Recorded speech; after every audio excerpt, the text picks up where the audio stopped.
नमस्कार दोस्तों। आज दुनिया के अलग अलग हिस्सों से जो खबरें सामने आ रही हैं वे बेहद गंभीर और चिंताजनक हैं। अंतर्राष्ट्रीय राजनीति, वैश्विक अर्थव्यवस्था और युद्ध की आशंकाओं से जुड़ी ये खबरें आने वाले समय की बड़ी तस्वीर की ओर इशारा कर रही हैं। आज की सबसे बड़ी खबर ईरान से आ रही है, जहां हालात लगातार बिगड़ते जा रहे हैं। ईरान इस समय अपने इतिहास के सबसे मुश्किल दौर से गुजर रहा है। पिछले कई दिनों से देश भर में सरकार के खिलाफ बड़े पैमाने पर विरोध प्रदर्शन हो रहे हैं। इन प्रदर्शनों की शुरुआत महंगाई, बेरोजगारी और आर्थिक संकट के खिलाफ हुई थी, लेकिन धीरे धीरे यह आंदोलन राजनीतिक विरोध में बदल गया। हालात तब और खराब हो गए जब सरकार ने इन प्रदर्शनों को दबाने के लिए सख्त कदम उठाए। कई शहरों में सुरक्षा बलों और प्रदर्शनकारियों के बीच हिंसक झड़पें हुईं, जिसमें सैकड़ों लोगों के मारे जाने और हजारों लोगों के गिरफ्तार होने की खबरें सामने आ रही हैं। स्थिति को काबू में करने के लिए कई इलाकों में इंटरनेट और मोबाइल सेवाएं बंद कर दी गई हैं, जिससे देश के अंदर की सच्चाई दुनिया के सामने आने में मुश्किल हो रही है। ईरान सरकार का आरोप है कि इन प्रदर्शनों के पीछे विदेशी ताकतों की साजिश है, जबकि प्रदर्शनकारियों का कहना है कि वे अपने अधिकारों और भविष्य के लिए सड़कों पर उतरे हैं। इस पूरे घटनाक्रम पर संयुक्त राष्ट्र और अंतर्राष्ट्रीय मानवाधिकार संगठनों ने गहरी चिंता जताई है और ईरान सरकार से संयम बरतने की अपील की है, लेकिन ज़मीनी हालात फिलहाल सुधरते नजर नहीं आ रहे हैं।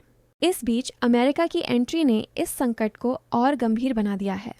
अमेरिकी राष्ट्रपति डोनाल्ड ट्रंप ने ईरान की जनता को संबोधित करते हुए कहा है कि वे अपने अधिकारों के लिए आवाज़ उठाते रहें। इस बयान के बाद ईरान और अमेरिका के बीच तनाव और बढ़ गया है। ईरान के शीर्ष नेताओं ने अमेरिका को सख्त चेतावनी दी है कि अगर किसी भी तरह का बाहरी हस्तक्षेप हुआ तो ईरान पूरी ताकत से जवाब देगा। इस बयान के बाद मध्य पूर्व में एक बड़े टकराव और संभावित युद्ध की आशंकाएं तेज हो गई हैं। तनाव के इसी माहौल में अमेरिका ने एक और बड़ा फैसला लिया है। अमेरिका ने घोषणा की है कि जो भी देश ईरान के साथ व्यापार करेगा उस पर भारी टैरिफ लगाया जाएगा। इस फैसले का असर सिर्फ ईरान तक सीमित नहीं रहेगा, बल्कि उन सभी देशों पर पड़ेगा जो ईरान के साथ तेल या अन्य व्यापारिक लेन देन करते हैं। इस घोषणा के बाद वैश्विक व्यापार जगत में चिंता का माहौल है और निवेशकों में डर साफ नजर आ रहा है। अमेरिका के इस फैसले का असर सीधे वैश्विक बाजारों पर दिखने लगा है। शेयर बाजारों में भारी उतार चढ़ाव देखने को मिल रहा है और तेल की कीमतें तेजी से बढ़ रही हैं। तेल महंगा होने का मतलब है महंगाई का बढ़ना, जिसका असर सीधे आम जनता की जेब पर पड़ेगा।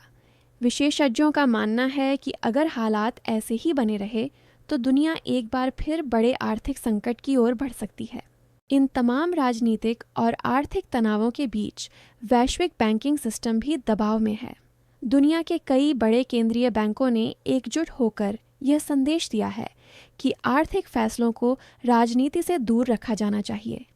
केंद्रीय बैंकों का कहना है कि अगर राजनीतिक दबाव बैंकिंग सिस्टम पर हावी हुआ तो इसका असर पूरी वैश्विक अर्थव्यवस्था पर पड़ेगा। इस बयान से बाजार को थोड़ी राहत जरूर मिली है, लेकिन अनिश्चितता अभी भी बनी हुई है। अब सबसे बड़ा सवाल यह है कि आगे क्या होगा। अगर ईरान में हालात और बिगड़ते हैं और अमेरिका अपने दबाव को और बढ़ाता है तो मध्य पूर्व एक बड़े संघर्ष की ओर बढ़ सकता है। इसका असर सिर्फ उस क्षेत्र तक सीमित नहीं रहेगा, बल्कि पूरी दुनिया इसकी चपेट में आ सकती है। तेल, व्यापार, मुद्रा और शेयर बाजार सब कुछ प्रभावित होगा। भारत समेत कई विकासशील देशों को भी इसका सीधा असर झेलना पड़ सकता है। दुनिया इस समय एक बेहद नाजुक मोड़ पर खड़ी है, जहां एक छोटा सा राजनीतिक फैसला पूरे विश्व को युद्ध या गहरे आर्थिक संकट की ओर धकेल सकता है। आने वाले कुछ दिन यह तय करेंगे कि दुनिया तनाव की इस आग को शांत कर पाती है या हालात और बेकाबू होते हैं। आज की इंटरनेशनल ब्रेकिंग न्यूज़ में फ़िलहाल इतना ही। अगर आपको यह रिपोर्ट पसंद आई हो तो वीडियो को लाइक करें, चैनल को सब्सक्राइब करें और इसे ज़्यादा से ज़्यादा लोगों तक शेयर करें। हम हर दिन आपके लिए लाते रहेंगे दुनिया की सबसे बड़ी और सबसे ज़रूरी खबरें। धन्यवाद।